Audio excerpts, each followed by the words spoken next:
দেশ স্বাধীন হয়েছে 50 বছরের আগ থেকে আজ তক এই দেশের মুসলমান ইসলামী রাষ্ট্র প্রতিষ্ঠার স্বপ্ন দেখেছে, রক্ত দিয়েছে, জেল খেটেছে, ফাঁসিতে ঝুলেছে, নির্যাতিত হয়েছে, নিপীড়িত হয়েছে।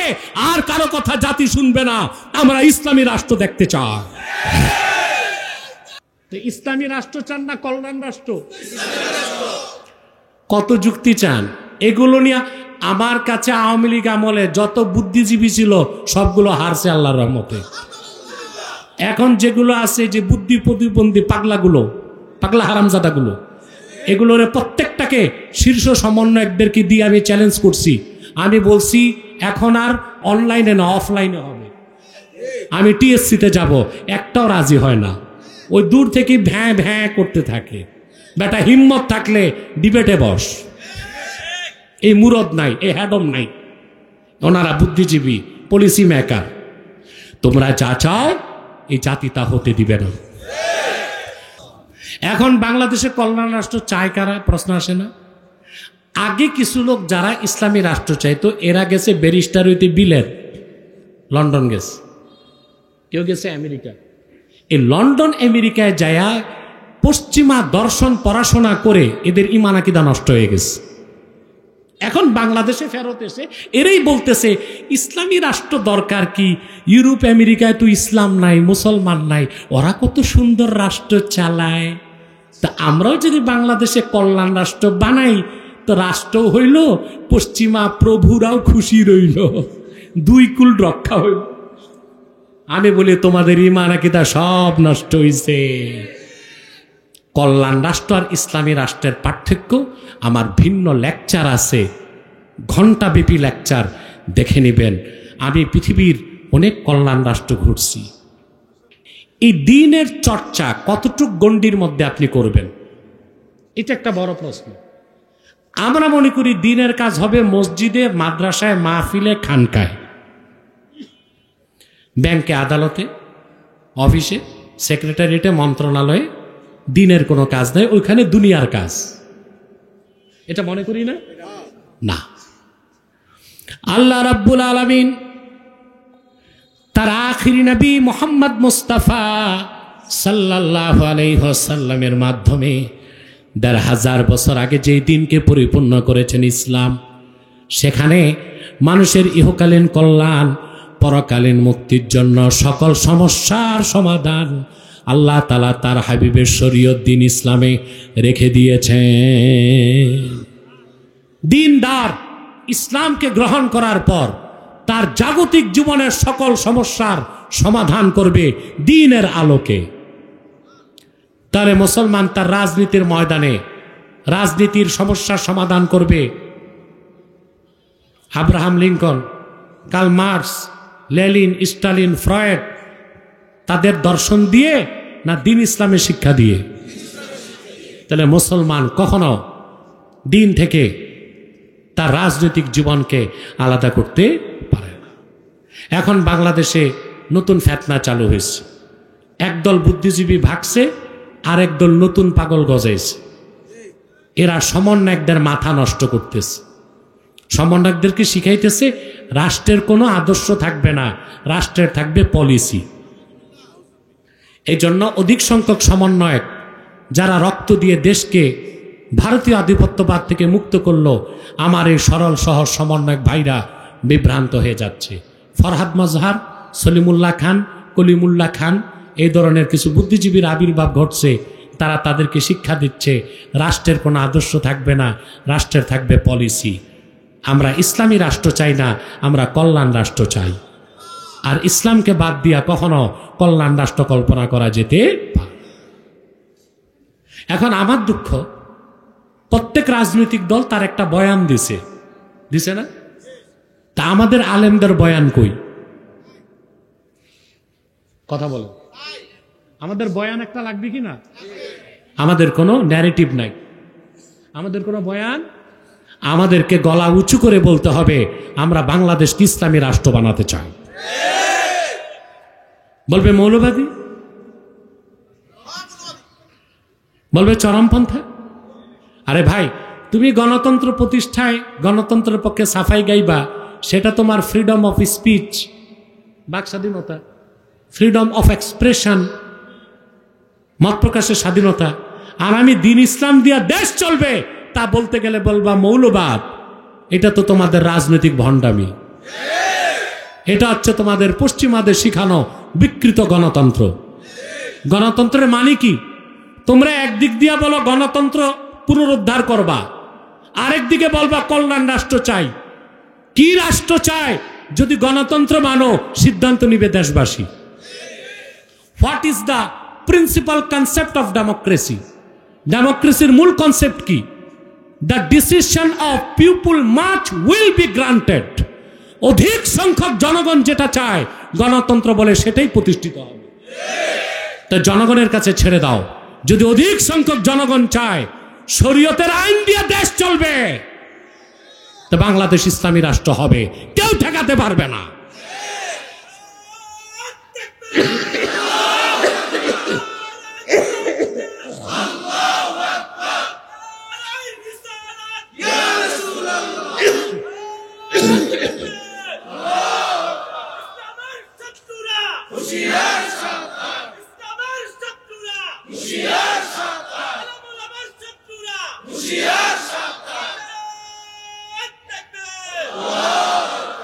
আমার ভাইরা, ওরা বিপদে পড়ছে। গণতন্ত্র রক্ষা করতে গেলে ওরা আমাদের বাধা দিতে পারে না, আর আমাদের বাধা দিলে গণতন্ত্র রক্ষা হয় না। আর ওদের কাছে ইসলাম আর ইমান বড় না, বড় হচ্ছে গণতন্ত্র। কথা বলে না? এই যে এখন যারা পলিসি মেকার রাষ্ট্র বানাতে চাচ্ছে নতুন, তাদের চিন্তা হচ্ছে যে ইমান ইসলাম সবকিছুর ঊর্ধ্বে হচ্ছে গণতন্ত্র এবং ধর্মনিরপেক্ষতা। আমরা বলি না, কি গণতন্ত্র, কি ধর্মনিরপেক্ষতা, কি রাষ্ট্র, কি জান, সব কিছুর ঊর্ধ্বে আমার কোরআন, আমার ইসলাম, আমার ইমান।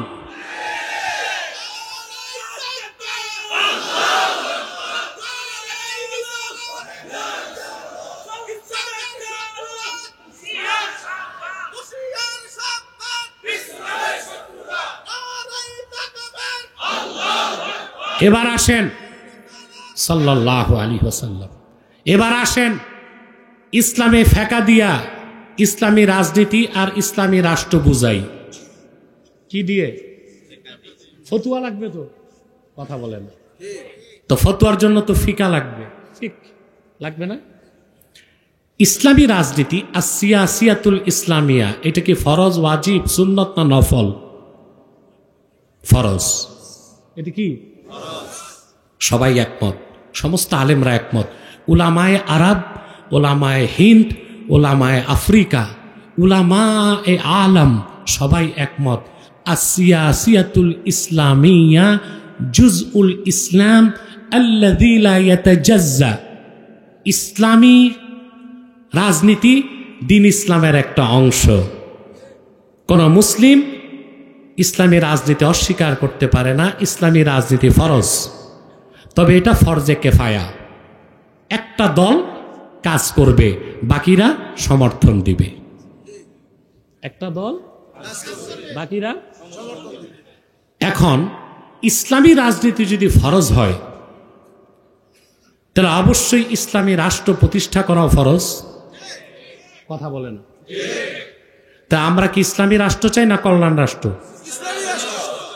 দুই, আল্লাহ তাআলা কোরআন কারীমে বলেন, আল্লাযীনা ইম্মাক্কান্নাহুম ফিল আরদি আকামুস সালাতা ওয়া আতাউজ যাকাত ওয়া আমারু বিল মা'রুফি ওয়া নাহাউ আনিল মুনকার ওয়ালিল্লাহি আকিবাতুল উমুর।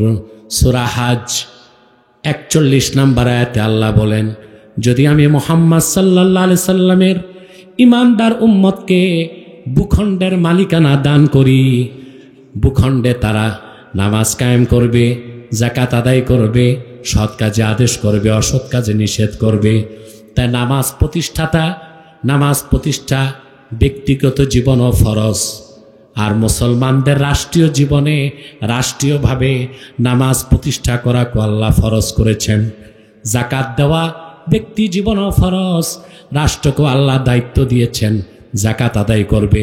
কল্যাণ রাষ্ট্র হইলে তো রাষ্ট্রীয়ভাবে নামাজ কায়েম করা যাবে না, জাকাত আদায় করা যাবে না।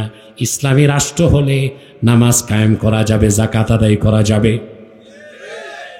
তাহলে ফিকহের একটা উসুল হচ্ছে মা ইউজি ইলাল ফারজে ফাহুয়া ফারজুন। ফরজের জন্য যেটা দরকার ওইটাও কি ফরজ।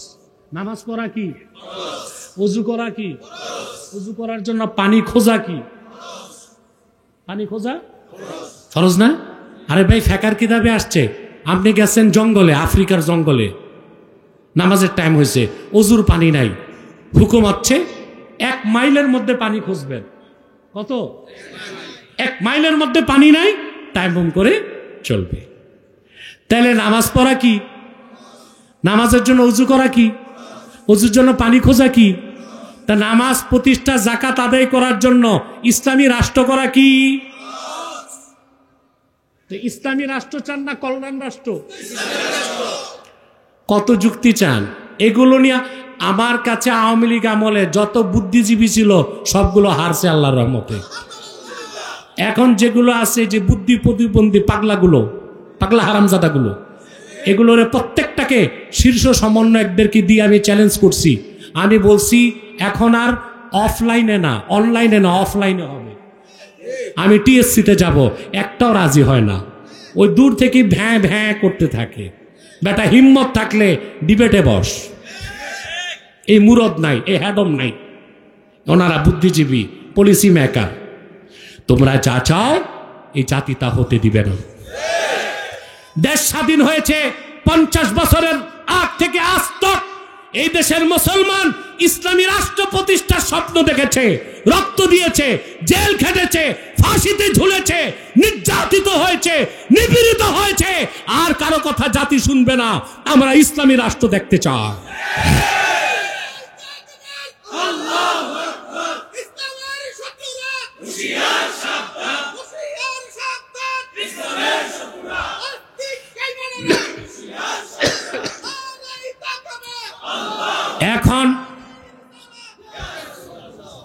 এখন বাংলাদেশে কল্যাণ রাষ্ট্র চায় কারা? প্রশ্ন আসে না?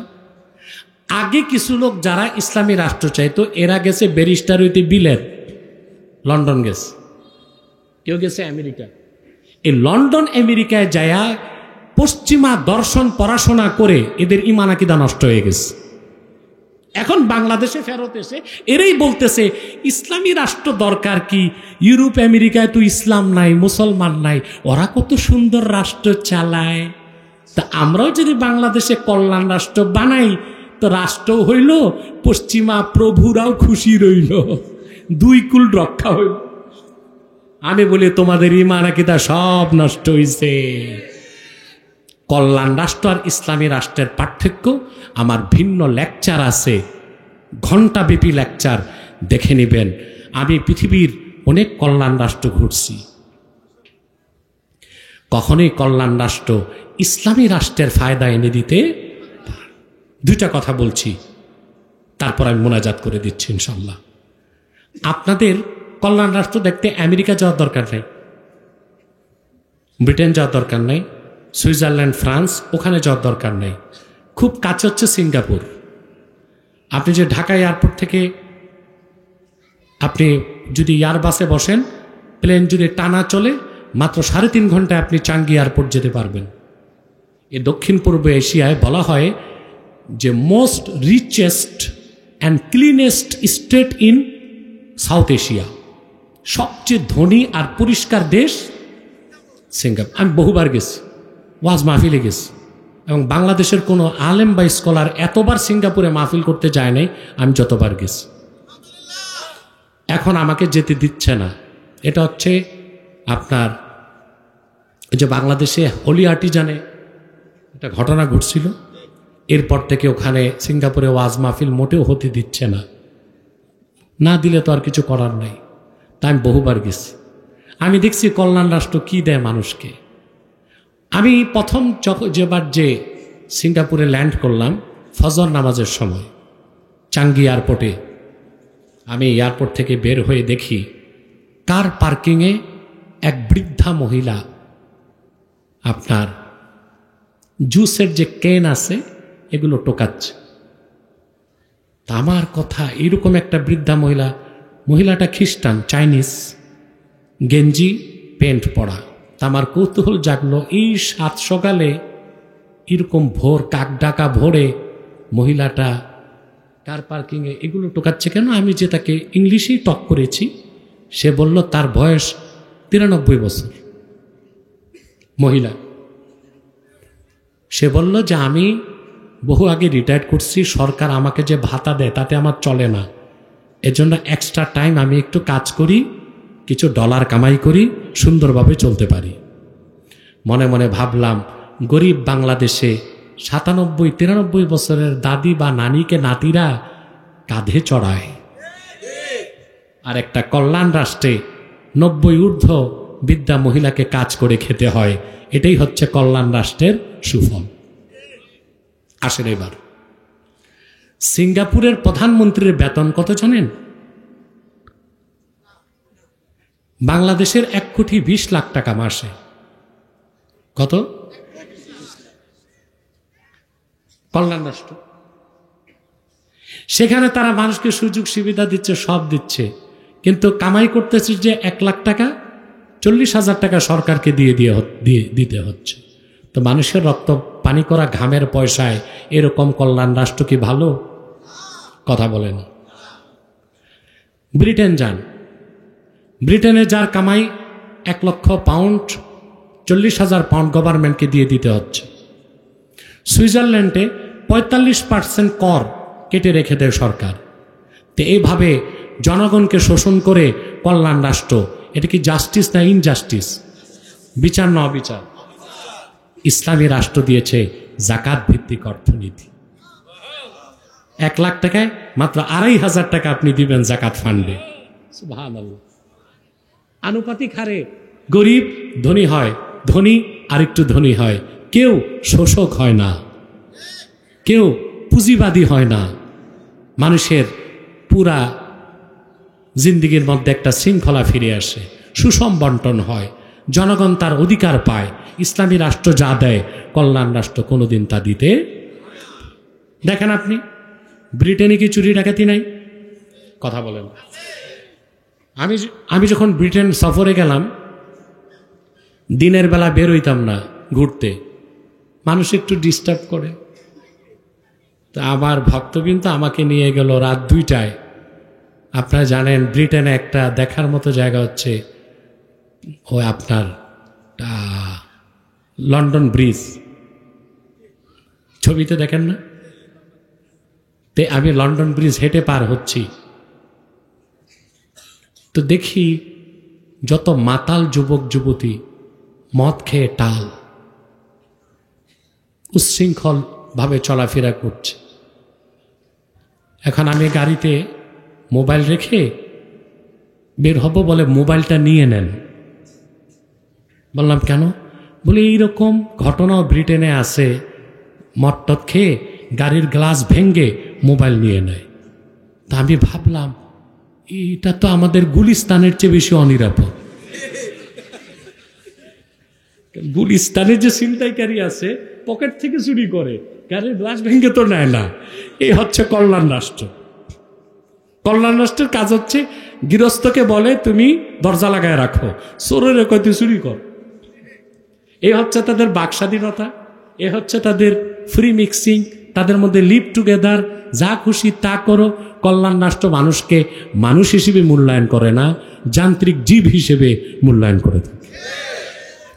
এবার আসেন সবচেয়ে বড় কথা, মুসলমান হচ্ছে পরজাগতিক, অবিশ্বাসীরা ইহজাগতিক। আমরা কেন ইসলামী রাষ্ট্র চাই? তার কারণ হচ্ছে আমরা জানি ইসলামী রাষ্ট্র প্রতিষ্ঠা করাটা ফরজ। আল্লাহর দ্বীনের বিধান দিয়া রাষ্ট্র পরিচালনা করাটা আল্লাহ ফরজ করে দিয়েছেন। পরকালীন মুক্তির জন্যেই আমরা ইসলামী রাষ্ট্র বানাতে চাই, কারণ মুসলমানের সব কাজ আখেরাতের জন্য। যারা পরকালকে বিশ্বাস করে না, দুনিয়াটাকেই বিশ্বাস করে ইহজাগতিক যারা, তারা কল্যাণ রাষ্ট্রে সন্তুষ্ট হতে পারে। আমরা যারা আখেরাতে বিশ্বাসী, আমরা পরজাগতিক। আমরা চাই আল্লাহর কোরআনের আইন দিয়া দেশ চলবে, দেশটা হতে হবে ইসলামী রাষ্ট্র। ব্যাস, আজকে এতটুক। আল্লাহ আমাদেরকে কবুল করুক, আল্লাহ আমাদেরকে মঞ্জুর করুক। বলুন আল্লাহুম্মা আমিন।